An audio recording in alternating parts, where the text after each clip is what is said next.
Assalamualaikum warahmatullahi wabarakatuh. Kami dari kelompok 2 akan menjelaskan sedikit tentang materi kebudayaan Islam periode Rasulullah.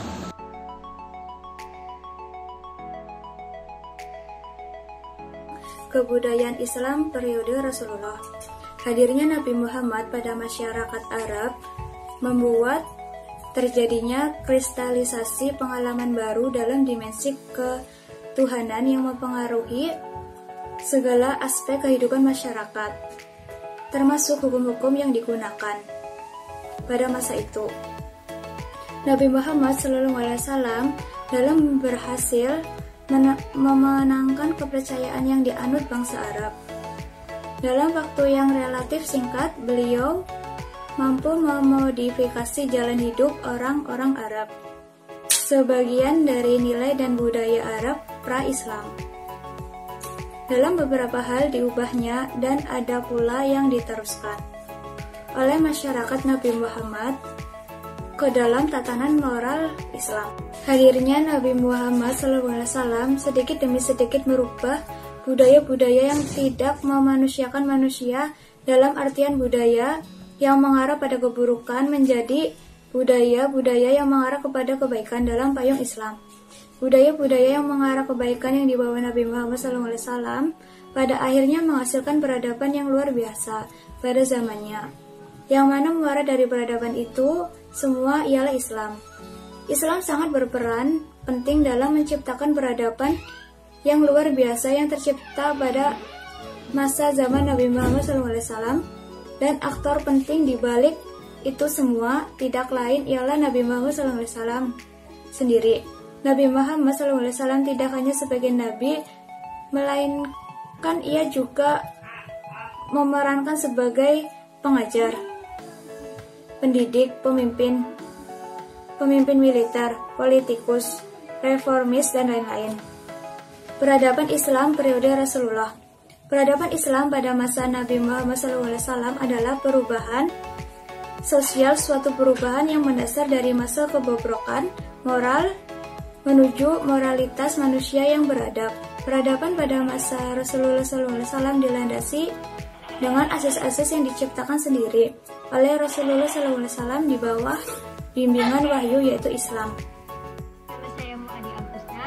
Di sini saya akan memaparkan materi tentang peradaban Islam periode Rasulullah. Di antaranya 1. Pembangunan Masjid Quba.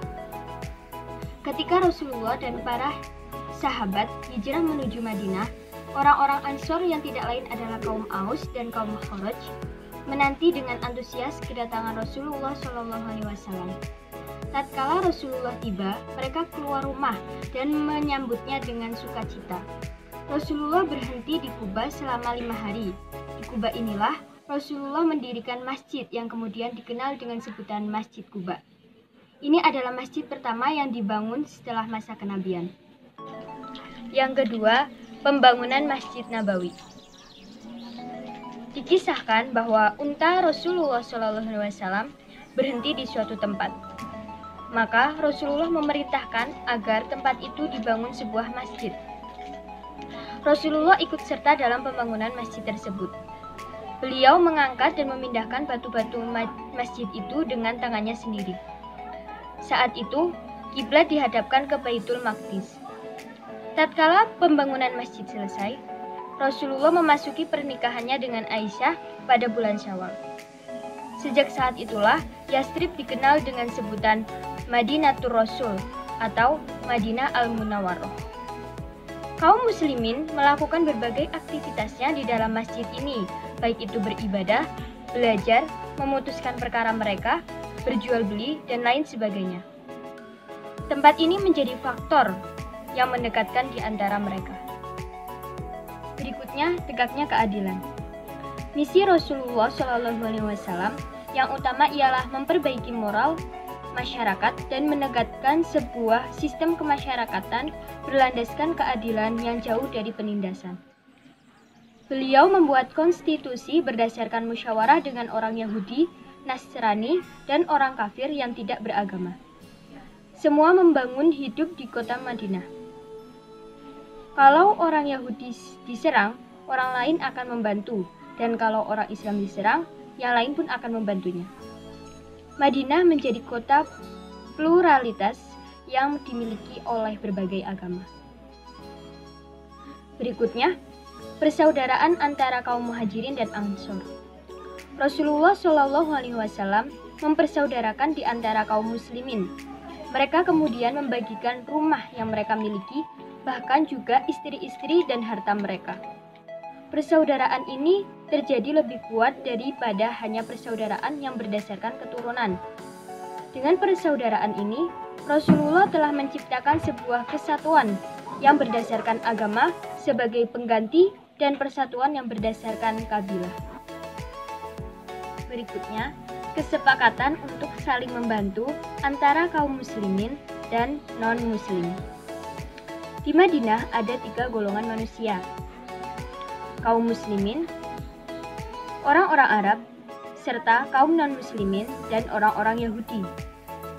Rasulullah Shallallahu Alaihi Wasallam melakukan satu kesepakatan dengan mereka untuk terjadinya sebuah keamanan dan kedamaian, juga untuk melahirkan sebuah suasana saling membantu dan toleransi di antara golongan tersebut.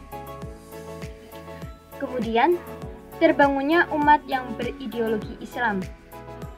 Selain mereformasi keadilan, Rasulullah juga mengubah masyarakat dari sistem sosial yang berdasarkan kesukaan, kekeluargaan, dan kelompok menjadi komunitas yang berdasarkan ideologi Islam.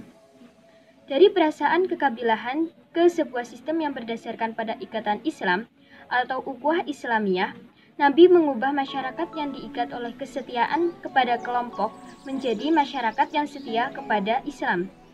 Dari kehidupan yang berdasarkan semangat suku dan fanatisme kelompok kepada kehidupan yang didasarkan pada persaudaraan Islam.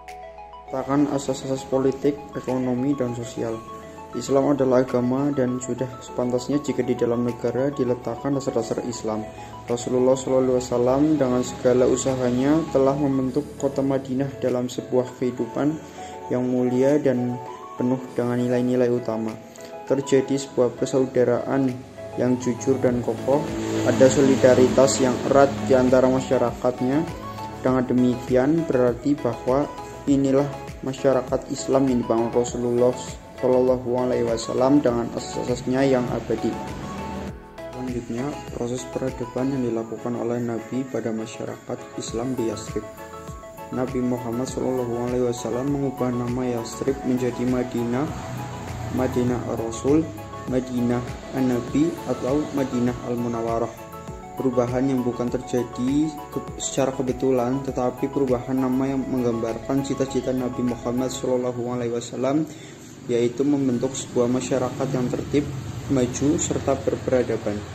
Membangun masjid.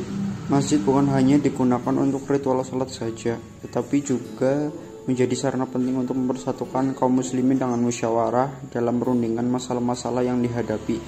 Di samping itu masih juga menjadi pusat kegiatan pemerintah. Nabi Muhammad SAW membentuk kegiatan muahad atau persaudaraan, yaitu mempersaudarakan kaum Muhajirin dengan Ansor.